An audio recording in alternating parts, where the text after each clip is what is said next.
Hello, Caroline here, and I'm hiking through this beautiful forest in Pennsylvania, owned by Mr. Carter. This 50 acres of forest used to belong to his mother, but now he owns the land. He loves having this space to enjoy nature, and he even opens his land up to his community to enjoy outdoor activities.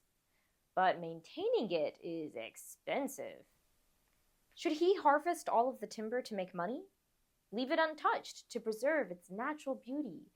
Or try to find a middle ground? Making decisions about the environment can feel like a winding road with lots of twists and turns. That's why we need a roadmap to guide us. Today, we'll learn how the right tools can act as a roadmap to point us in the best direction when making complex environmental decisions. We'll consider both economics and sustainability as we help Mr. Carter make his decision. Are you ready, scientists? Let's get to work.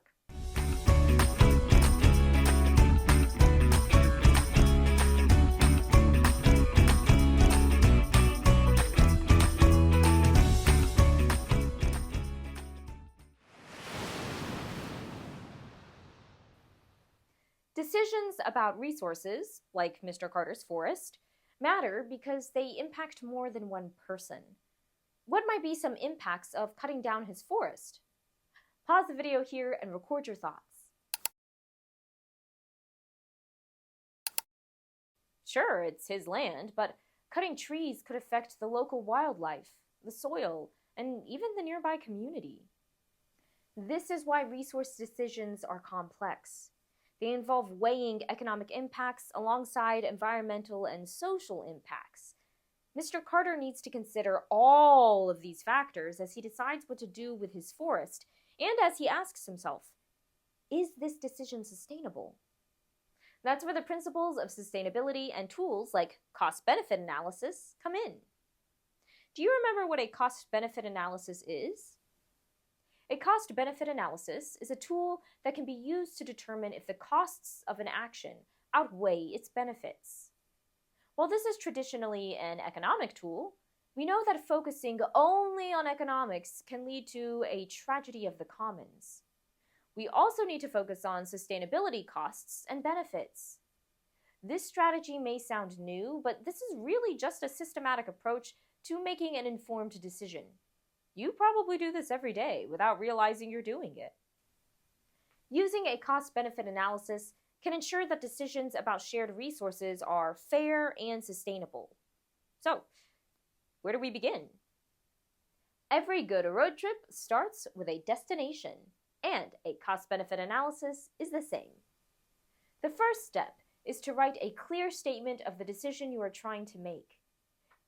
Keeping the end goals in mind will make your analysis easier to follow. You want to be as clear and specific as possible in this step as you consider the goals of this decision. For example, saying, Mr. Carter wants to decide what to do with his forest is too broad and leaves endless choices to analyze. Instead, you want to clearly identify the main goals to help you narrow down to the best options to explore. How would you improve this decision statement? Pause the video here to record your ideas. We can strengthen this decision statement by adding specific options based on Mr. Carter's goals. So, what are Mr. Carter's goals? He wants his family and community to continue to enjoy nature in his forest, but make enough income to support his family. He could cut down all of the trees to sell as timber, cut down some trees and leave some standing, or he could preserve all of the trees on his land. For Mr. Carter, the decision statement is, should he clear-cut all of the trees in his forest, selectively harvest some trees, or preserve the land entirely? This statement of the decision is clear and specific. Clearly defining the decision helps us focus our analysis on a few options. Keeping Mr. Carter's goal of earning income from timber in mind, is there a decision we can eliminate? Preserving the forest avoids environmental harm but doesn't generate income. While this option may be ideal for the ecosystem, it just isn't practical for Mr. Carter. Let's focus on our other two options as we continue our cost-benefit analysis journey. Now that we've defined the decision, it's time to identify all the potential costs and benefits. Step 2 on our roadmap. You can think of this step like making your pros and cons list for each option, and then sorting those pros and cons into different categories.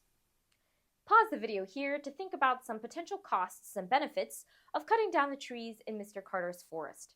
Record your thoughts in your guided notes.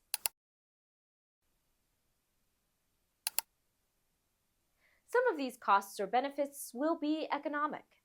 It's important to consider how much money a choice will cost or how much profit it can make. But in order to prevent a tragedy of the commons, we also have to view the costs and benefits through the lens of sustainability. There are 5 core principles of sustainability. When we think about the benefits of an environmental decision, we want to think about these principles as major benefits. They ensure that decisions balance current needs with future impacts. Options that preserve resources for future generations and minimize harm to the environment can ensure the continued use of essential resources. For example, to enjoy nature in his forest, Mr. Carter will want to focus on environmental stewardship.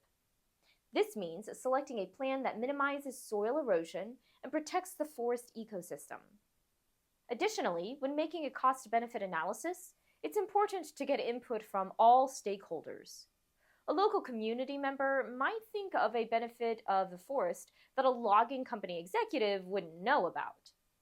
Social responsibility ensures that we consider the costs to all kinds of people, as well as the benefits to all kinds of people. For Mr. Carter, this means looking at how each option impacts the economy, the environment, and the community. For example, clear cutting brings high profits right now, but destroys habitats and prevents friends and family from enjoying recreational activities in the forest. Selective harvesting provides moderate income over many years and protects biodiversity, and it allows for recreational activities. The next step on our roadmap may be the trickiest terrain to cover. Step 3 is to analyze and weigh the costs and benefits. This means figuring out which factors are most important. Are immediate profits more valuable than long-term ecosystem health? Should the needs of the community take priority over economic gains? This step is tricky because there may not be one perfect answer. Environmental decisions are often complex and different stakeholders may have different goals. Additionally, outside circumstances can have a huge impact on decision-making. If Mr. Carter happened to win the lottery, for example, he may no longer want to earn an income from his forest at all. If there's a timber shortage in his community due to fires, he may decide to clear-cut all of his trees to help out during the shortage. Weighing these trade-offs leads you to the best option in any situation. The best decisions are practical, fair, and try to minimize harm to the environment whenever possible. In your lesson activities, you'll have the opportunity to evaluate Mr. Carter's options more closely to practice this balance. Pause and brainstorm. Imagine you are Mr. Carter. What costs and benefits do you think would matter most to you? Write down at least one economic, one environmental, and one social factor.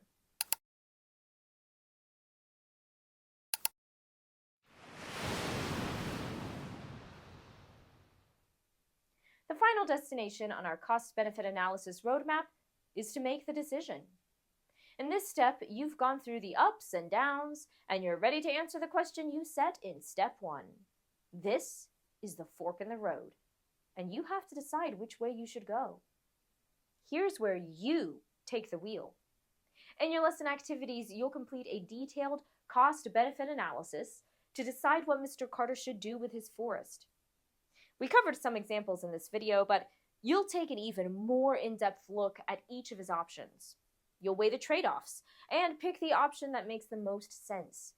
Be sure to carefully weigh the costs and benefits as you make your decision. If you get lost, you can refer back to this handy roadmap in your lesson activities. I know you'll help Mr. Carter choose the best path forward.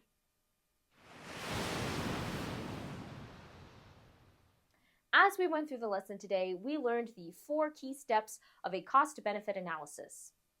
This tool can help us make practical, sustainable, and fair decisions about shared environmental resources. But even the best decision won't make an impact unless you can explain it clearly. Next time, we'll learn how to clearly communicate environmental decisions and how to back up those decisions with solid reasoning. Until then, remember, environmental decisions are complex, but with the right tools, we can make smart, fair, and sustainable choices. I'm Caroline, and I'll see you next time. Hey, hey.